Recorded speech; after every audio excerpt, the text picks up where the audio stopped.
From Concord University in Athens, West Virginia, this is Mountain Lion News.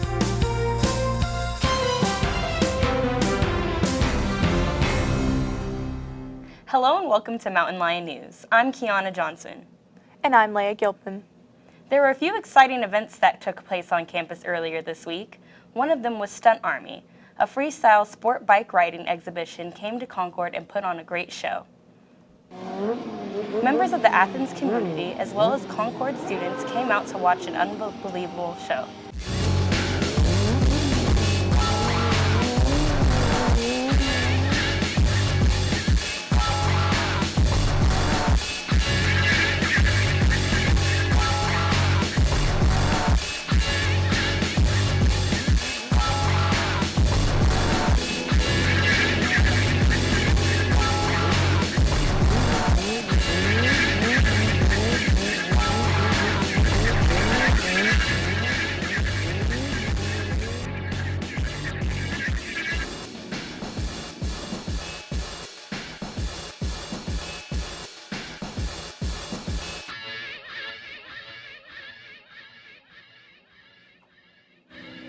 I think it's safe to say that the community thoroughly enjoyed themselves. Let's see what the tricks the audiences were the favorite. Mine was when they were standing up like near the handlebars. Same. Mine was when they were wheeling backwards like oppositely. It was cool. I liked it. As we enter a new semester at Concord, freshmen and themselves saying goodbye to the comforts of home as they start their academic journey, and older students are saying goodbye to a long-standing part of the campus, Woodell Hall. One person who lived in Woodell for almost 3 years shared his thoughts on the closing of the dormitory. It's actually been pretty difficult to adjust because despite all of its problems, Woodell was my home for almost 3 years. After almost 60 years of housing students, Woodell Hall, named after W.S. Hall, has officially closed its doors. Everyone who lived or worked in Woodell now is transferred to South Tower or Wilson Hall. Students of Concord University and Athens community residents gathered in the J. Frank Marsh Library earlier this month to learn about our Appalachian heritage, specifically coal mining script. Jay Chapman, president of the McDowell County Historical Society, gave Concord University a visit September 5, 2018, to inform anyone interested in Southern West Virginia's mining history and display his strip collection. Attendees were welcomed into the presentation with the opportunity to view several mining artifacts and scrip coins. Scrip, otherwise known as token money, was given to the coal industry workers to pay their wages. This was common in the late 19th century to the mid-1900s. Scrip was the common way of paying company stores to purchase goods such as groceries and clothing. Although scrip is no longer used, Chapman says the scrip remains to tell the story. Additional presentations of the Appalachian Heritage Lecture series will follow in the coming months at Concord University. The Social Work Department at Concord University partnered with West Virginia Public Broadcasting and Inside Appalachia for the second opioid symposium, Providing Hope. The two-day event, which was September 4th through the 5th, consisted of workshops, a round table, which is an academic discussion, and a screening of a documentary film, all of which addressed the opioid crisis in West Virginia. For more information on future symposiums, contact Sarah Dalton.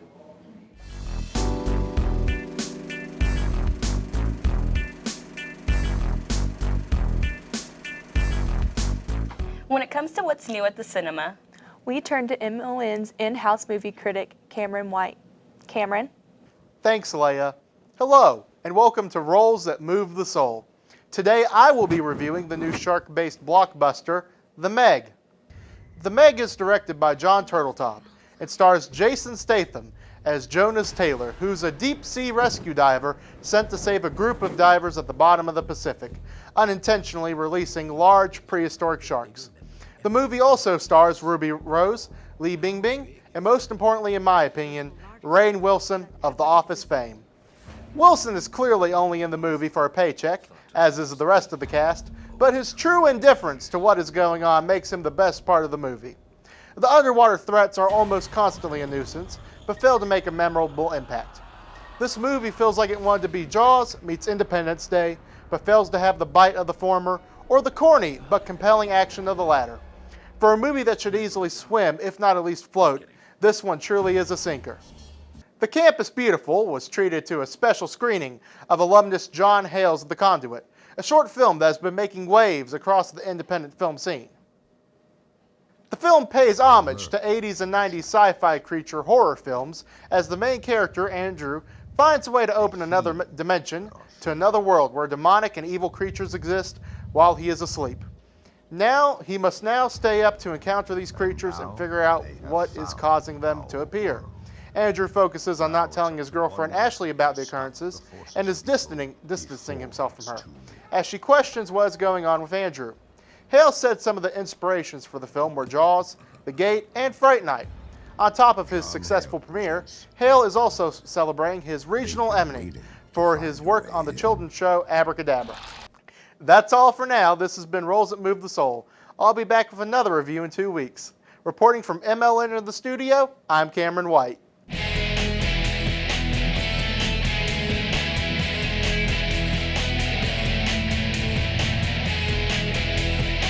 Now it's time to take a look at what's going on in Concord sports.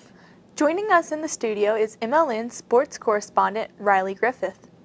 Concord football dropped their last contest against Shepherd 61-21, bringing the Mountain Lion football record to 1-4 for the season.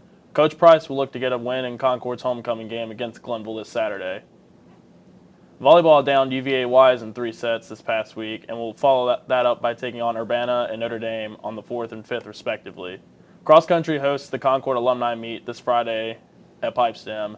Then we'll follow up with a preview of the regional and national course in Pittsburgh on the 20th. Women's soccer split their games this past week, winning in overtime over Charleston with a Pilar Elias goal, then losing 1-0 to Notre Dame College. On the men's side this past week, they lost 1-0 against Charleston and were down against Notre Dame 5-0. Both teams take on Shepherd and Wheeling Jesuit this coming week. Coming up after the break, we have a new Mountain Munchies. And we'll introduce to you a way to make your own fashion.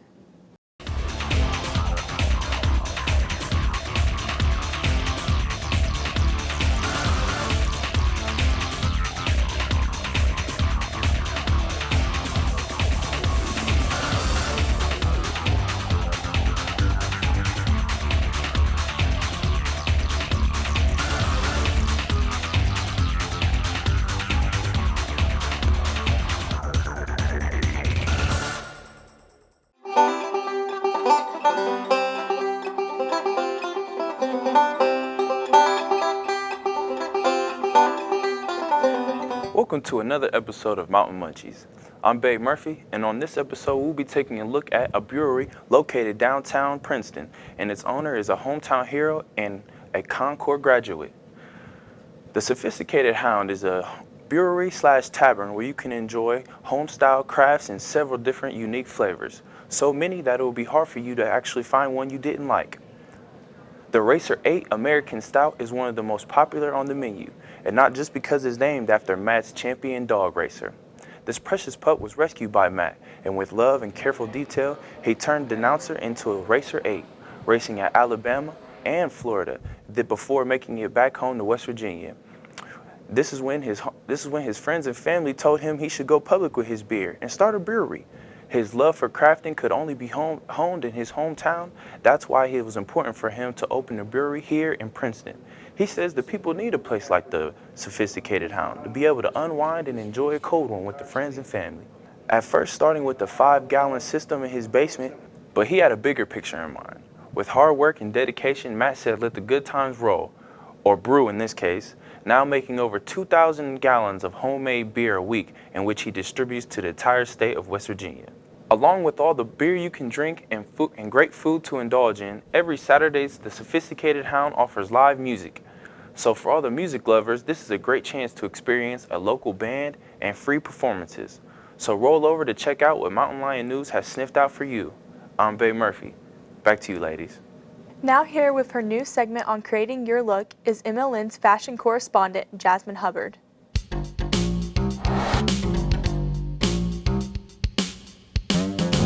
Thanks, Leia. Hi, and welcome to So Cute. I'm Jasmine Hubbard, and this is an alternative fashion segment where people share their unique styles with you. On this episode, you will be learning about my unique style, Party K. Let's take a look.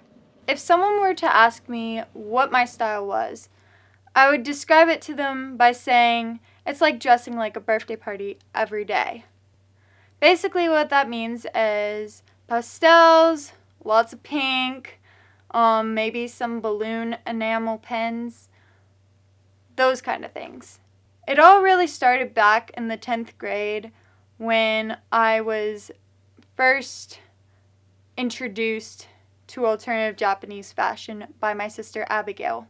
The first fashion I ever learned about was Lolita. And Lolita was fun to dress in. It's my first ever alternative fashion that I actually got. I got this red dress from my parents for my Sweet 16, and it was a Lolita dress, and I still love it and I still wear it to this day, and it was my first ever alternative fashion piece. But after a few months, I would have to say that my fashion kind of drifted away from Lolita because I realized that the whole structure of it wasn't really me. I'm more of a free spirit kind of person.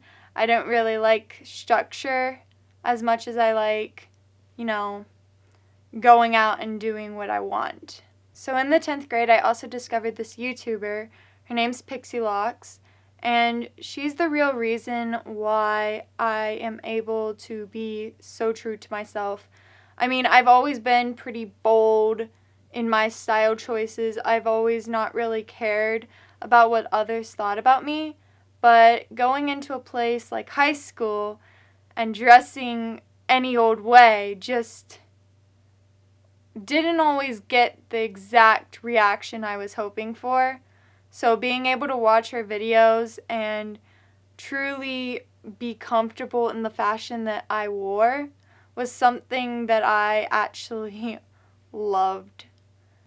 Without my sister Abigail, I wouldn't have known about Lolita fashion, wouldn't have known about like things such as anime or any of that stuff really. In fact, Pixie Lux I only discovered because she used to wear Lolita, and she was someone who I was inspired by. And eventually, as her fashion changed and evolved, my fashion was changing and evolving. And she was the founder of the fashion that I currently wear, which is Party K. It really had like this celebratory of life kind of vibe to it, which I think is the reason why many of her followers, known as Confetti Club members, were really able to connect to her. She's just so personal and loving and open. For those of you out there who think that when you see me, this is a costume, just know that to me, it's not a costume. It's just the way I dress. And this fashion is probably the reason, to be honest, the reason I'm even still alive really to this day.